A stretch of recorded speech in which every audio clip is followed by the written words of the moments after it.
The Mossad has executed some of the most audacious spy missions on Earth, going deep undercover into hostile territory, catching terror masterminds who seem untouchable, and duping militant groups into buying rigged electronics through a ruse so elaborate no one suspects a thing until they explode without warning. The Mossad waits until terrorists feel safe, and then it reminds them that they aren't. We are a global production company. We write the screenplay, we're the directors, we're the producers, we're the main actors. The world is our stage. So how has the Mossad managed to take down some of its most elusive targets?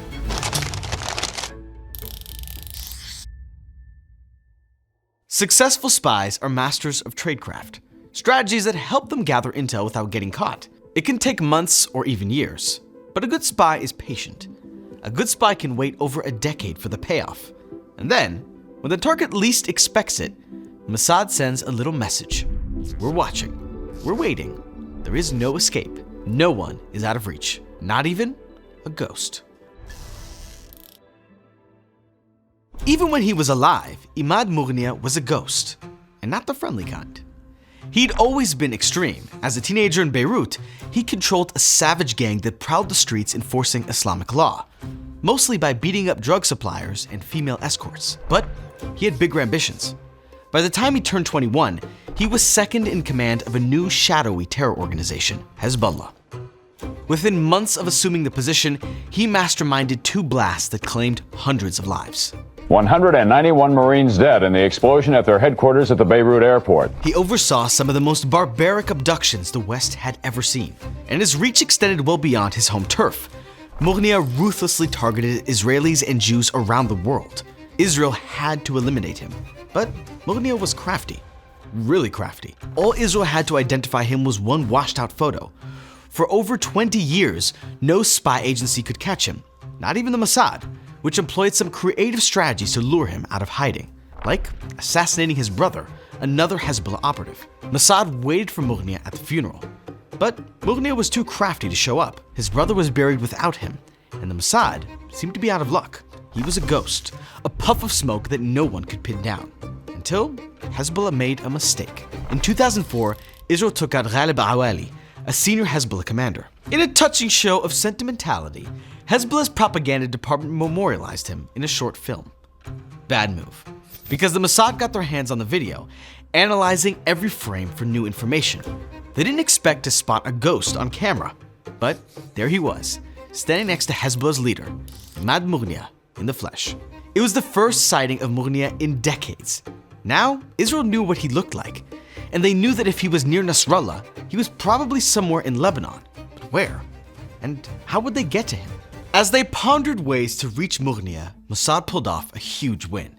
They hacked into the Iranian government system, which kept files on its allies and proxies, including Mughniyeh. And that's how the Mossad found out he'd been living in Damascus under an assumed name since 2006. It was the breakthrough they'd been waiting for. It was also a problem, because Syria was a target country, an enemy state, where undercover operations are especially dangerous. Organizing an assassination attempt would require lots of reconnaissance trips into Syria. But Syrian security was vigilant and sophisticated, and everyone knew what they'd do to a captured Israeli spy. It was too risky for Israeli agents to make the trips into Damascus. So the Mossad did something highly unusual. They asked the Americans for help. But the CIA has a strict policy of not picking fights with neutral countries, and at the time, Syria and the US had diplomatic relations. They couldn't just carry out an assassination on Syrian soil willy-nilly. Or could they? Turns out, they could. The US had their own reasons for wanting Mughniyeh gone, including the fact that he'd been sending men into Iraq to carry out strikes against American troops. So the CIA agreed to help, under 2 conditions. 1, the Israelis could target Mughniyeh, and only Mughniyeh. That meant that if anyone else was in the vicinity, the whole operation was off. And 2, US agents would help find Mughniyeh, but the Mossad would be the ones to take him out. The Israelis agreed. It was time for an exorcism. As American agents tailed Mughniyeh, they found the pious family man had a weakness. Syrian security services had supplied him with 3 women to be his special friends. He would drive to see them on his own, a surprising lapse in security for someone who was otherwise totally obsessed with staying out of danger. Because Mughniyeh was no dummy, he knew he was a target, and he and his bodyguards were careful to check often for detonators inside and under his car. But they didn't think to check the case holding the spare tire in the back of his slick silver SUV. Bingo. This was it. If the Mossad could get some kind of blast material into the tire cover, Mughniyeh was going down. For months, Mughniyeh had a constant tail, watching and waiting for the right moment when his car was unattended.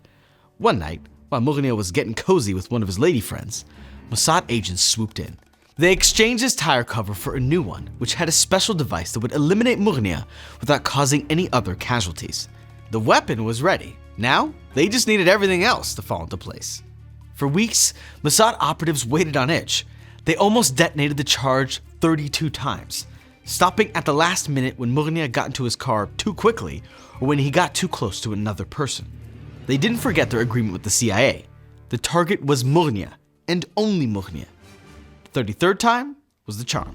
On a chilly February evening, Mughniyeh left a meeting with Syrian intelligence and other Hezbollah officers. Alone. This was it. As he drew closer to his car, the agents detonated. Mughniyeh was finally gone. After 30 years, they'd gotten the ghost. This wasn't Israel's first time executing a daring mission in enemy territory. They'd done it before, and they would do it again, but the results would bring some unanticipated scrutiny. Dubai is the so-called playground of the rich in the Middle East. It's home to some eye-wateringly tall skyscrapers, improbable indoor ski hills, and the pristine turquoise waters of the Persian Gulf. It's also where some of Earth's most notorious militants conduct their business. Mahmoud al-Mabhouh was one of these militants. Israel had wanted him for 2 decades, ever since the 80s, when he and an accomplice had kidnapped and murdered 2 Israeli soldiers. Mahmoud was cold as ice.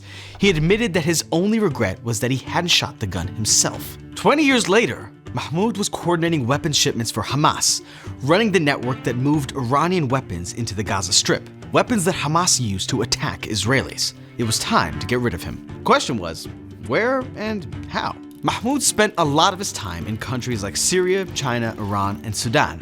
Not exactly Israel's buddies, but Mahmoud was a frequent flyer to another destination, Dubai. In 2009, the Emirati government was none too friendly to Israel.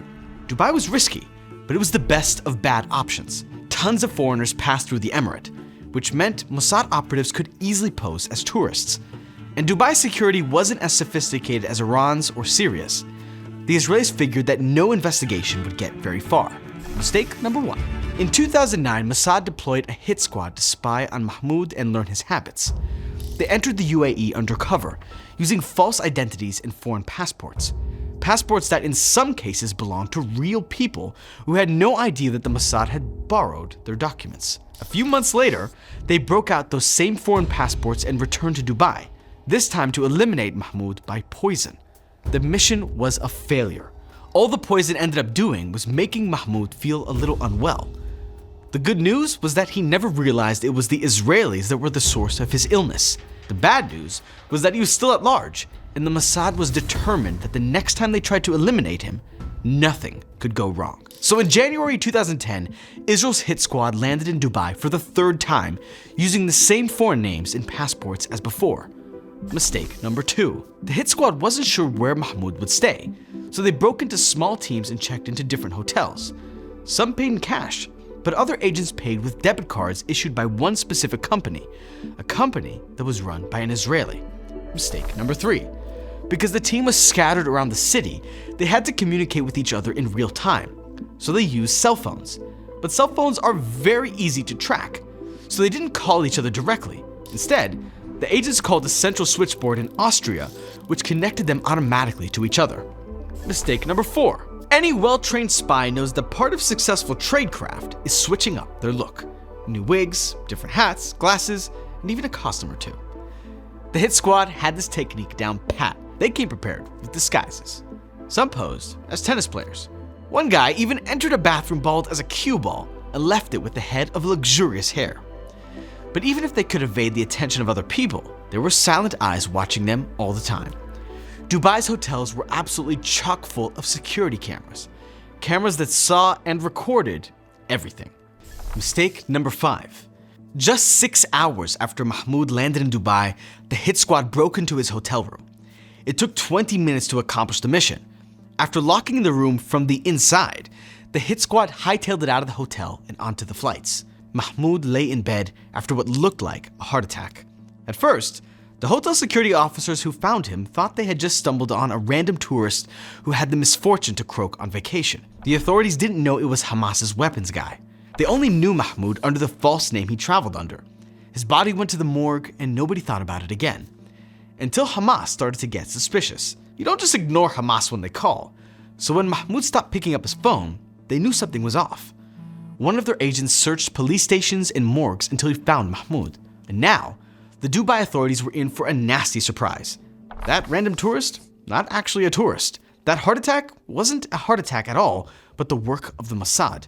Dubai's security services were furious at Hamas for using Dubai as a base for illegal activity, and at the Mossad, which had just assassinated someone in their city. They scoured airline passenger lists, looking for anyone who had traveled to Dubai around the same time as Mahmoud. A series of foreign names kept appearing and reappearing. Authorities cross-checked these names against hotel guest lists. And those silent eyes, Dubai's huge network of security cameras, gave them another piece of the puzzle: the faces of the agents.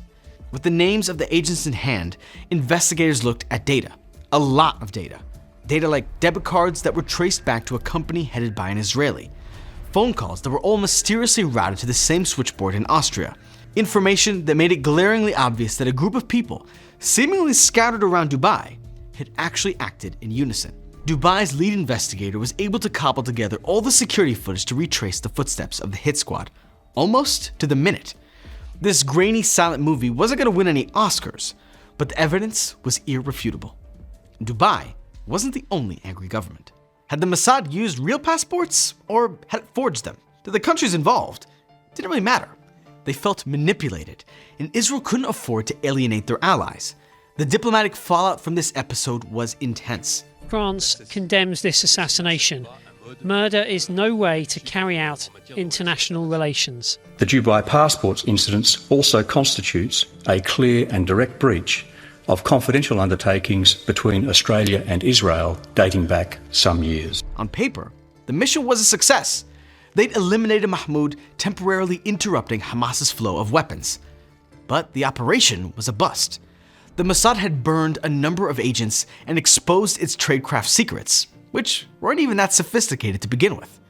It was a mortifying episode, but a useful one, because Israel learned a lot about what not to do. And though it took over a decade, they eventually put those lessons to good use. Remember this video from June 2024? I'm not a betting guy, but I'm willing to put money on the fact that over the next few years, Israeli secret agents are going to go on some pretty wild missions. After all, the Israeli government has vowed to take down every single person who planned the attack of October 7th. Turns out that was a pretty safe bet. Here's the story of how a broken air conditioner almost foiled Israel's operation to get rid of a top October 7th mastermind. Ismail Haniyeh had been involved with Hamas since he graduated from university. By the time the terror group wrested control of the Gaza Strip in a bloody coup, he was in charge. For a decade, he ruled Hamas with an iron fist. But by 2017, he traded the Gaza Strip for Qatar, one of the richest countries in the Middle East. As millions of Gazans struggled to put food on the table, Haniyeh lived in the lap of luxury with a net worth of $4 billion. What a leader, right? As for why Haniyeh was enjoying the good life in Qatar, well, it's complicated.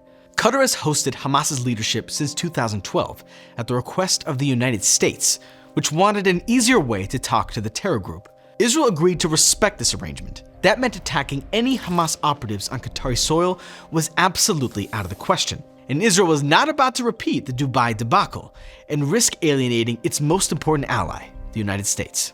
If they were going to get Haniyeh, they'd have to wait for him to leave Qatar. Problem was, Haniyeh spent most of his time in Turkey, Russia, and the Islamic Republic of Iran, highly dangerous countries for Israeli operatives. And when he was visiting Iran, Haniyeh wasn't exactly couch surfing. He stayed in one of Tehran's most heavily guarded hotels, the guest house of the Islamic Republic's notorious military, the IRGC.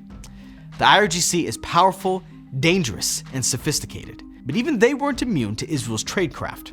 In May 2024, an unexpected event sparked one of the Mossad's most ambitious assassinations. On a cool spring day, Iranian President Ibrahim Raisi's helicopter unexpectedly crashed into a remote mountainside. No one in Israel, or most of Iran, was shedding any tears over Raisi. He was a monster, responsible for executing several thousand political prisoners in Iran.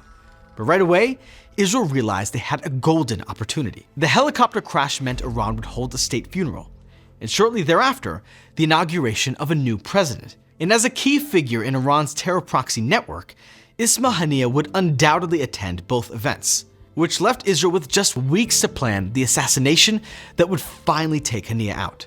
Someone working for the Israelis smuggled a device into the IRGC guest house, carefully positioned in Haniyeh's room.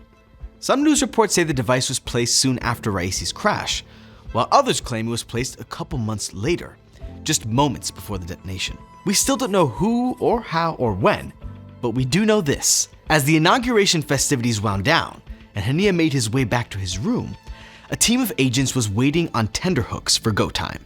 And then the AC broke down. July in the Middle East is hot. Even the bad guys need to stay cool. So when Haniyeh left to get his air conditioning fixed, the team feared he was switching rooms, a twist of fate which would have led to a very different ending to this. But after a while, Haniyeh came back, but he didn't have long to enjoy the room, because in the early hours of July 31st, 2024, a boom shook the IRGC guest house. And the man who had masterminded the 10/7 attacks, the man responsible for tens of thousands of deaths, was finally gone. But the war was far from over. Since that horrific day in October, Israel had been fighting on multiple fronts. At first, they focused on Hamas. But as Hezbollah rockets rained down on Israel's northern communities, driving 60,000 Israelis from their homes, it was clear that the situation couldn't continue. It was time to take down Hezbollah. Back in 2014, Taylor Swift had just dropped her hit single, Shake It Off. Russia was hosting the Winter Olympics, and Israel, usually known for its high-tech, was in the business of making clunky walkie-talkies for a very special customer. That customer was Hezbollah, who were in the market for walkie-talkies for their fighters. They're the perfect method of communication on a battlefield, instant and secure. So Israel seized on the opportunity. Their plan was simple: copy a popular Japanese design Hezbollah liked, replace some of the battery components with tiny blast devices, and convince Hezbollah to buy them. Easy peasy. Using a complex network of shell companies, Israel sold 16,000 walkie-talkies to Hezbollah operatives. And then, for 10 years, they sat back and waited. Like KGB sleeper spies from the Cold War, the walkie-talkies seemed innocent. In reality, they were deadly weapons ready to activate at a moment's notice. Fast forward a few years, a female Mossad agent had a bright idea. Why not do the same with pagers? Make some unassuming-looking pagers and voila! You have a handheld, remote-controlled exploding device. Pagers are the dinosaurs of communication devices. For the most part, they're a museum piece. That belongs in a museum! But for a terror group like Hezbollah, pagers had a lot of appeal. Pagers don't have much function other than receiving a message, but their limited utility also means that they can't be electronically hacked, perfect for a group that doesn't want to be tracked. Initially, the Mossad said, nah. Not enough people in Hezbollah were using pagers to warrant the effort it would take to make and distribute them. But over time, Hezbollah's higher-ups were getting antsy about using cell phones, which could be hacked and tracked. It was too big a risk. So Israel jumped. They even got a team to flood Arab social media with fake news about Israel's amazing ability to hack cell phones, trying to fool Hezbollah into looking for more secure alternatives, like pagers. The Mossad knew that Hezbollah would be suspicious of new technology companies trying to sell them products, so Israel had to work within their existing supplier system. But the suppliers couldn't know either. Everything had to seem above board, which meant Mossad had to go deep. Hezbollah got its devices from a Taiwanese technology company, so Israel set up a shell company based in Budapest, which bought a licensing agreement from Gold Apollo to manufacture a new line of beepers. This new product line was bigger, more rugged, and more durable. And it came with a little surprise embedded in the battery. Israeli engineers spent months testing and tweaking the pagers, which were designed to maim rather than kill. The blast radius was tiny. Only the person carrying the beeper would be injured. It was the most targeted attack the world had ever seen. The Mossad left nothing to chance. They tested which ringtones would be most compelling and how long it would take for someone to check their beeper after being paged. To convince Hezbollah that the pagers were a worthwhile investment, Israel tapped again into the power of social media, creating slick ads that played on YouTube. Even legitimate customers were interested, but the Israelis dissuaded them by quoting absurdly high prices. Of course, these customers had no idea they were really talking to the Mossad. Meanwhile, the sales team made Hezbollah an offer they couldn't refuse. The first batch of beepers were free, and they'd offer a discount if they bought in bulk. Hezbollah fell for it hook, line, and sinker. By the fall of 2023, they'd handed out thousands of pagers to their operatives. But Israel was on borrowed time. One of Hezbollah's top technicians was starting to get suspicious that the walkie-talkies Hezbollah had bought 10 years earlier might actually be incendiary devices. He was asking one too many questions. So Israel shut him down permanently with an airstrike. And in mid-September 2024, the now or never moment came. Israel's military intelligence learned that Hezbollah had asked Iran to examine the pagers, worried they might contain explosives. It was time to act. 5 days later, in the middle of the afternoon, an encrypted message went out to the rigged pagers, triggering the hidden detonators. Seconds later, a wave of explosions sounded all across Lebanon. The country was in shock, but Israel wasn't done yet. A few days later, they activated the walkie-talkies. 10 years of waiting were over. Hundreds of Hezbollah's fighters were taken out of action. Their communications network was shattered. And in one of the biggest blows to the terror organization, Israel capitalized on Hezbollah's weakness to finally assassinate its elusive leader, Hassan Nasrallah. It was the stuff of spy thrillers. So unlikely, it seems impossible. But that's the Mossad's MO. They have to remain adaptable. They have to think outside the box. They have to strike when they're least expected. Not every mission succeeds, but when they do, they remind Israel's enemies that Jews fight back, and that the Mossad is always watching, working overtime to protect their tiny nation.